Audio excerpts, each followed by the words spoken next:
No garden? No problem. These are called microgreens, and they're way easy to grow.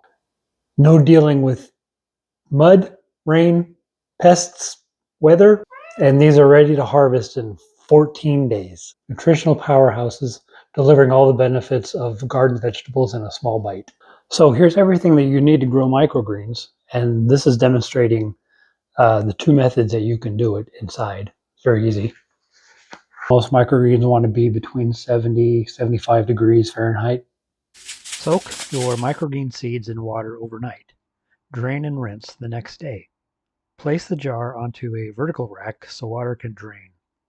Rinse at least once, preferably twice a day. You should see germination in a few days. Moisture control potting soil. Ideally, there should be perlite amended. We'll see how this goes without it. This batch of soil is already pre-dampened from yesterday. You can use any type of flat, shallow tray. I'm using ceramic casserole trays. Of microgreens, Jazzy Mix has a strange characteristic. After soaking overnight and rinsing, the seeds develop some type of tomato-like seed membrane. So I opted to grow the seed via the soil and tray method.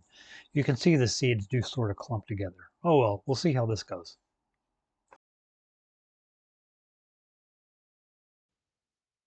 This next type of microgreen seed I'm going to grow is sprouting salad mix. These are pretty small seeds, and it's easy to distribute them over the soil surface.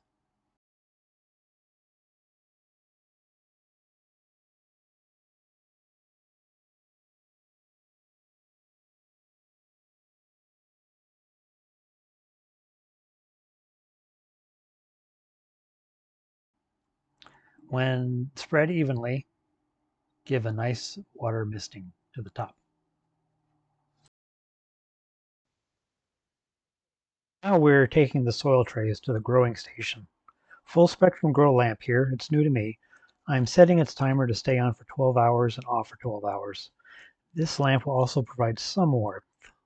I've put in a digital thermometer so I can check its temperature.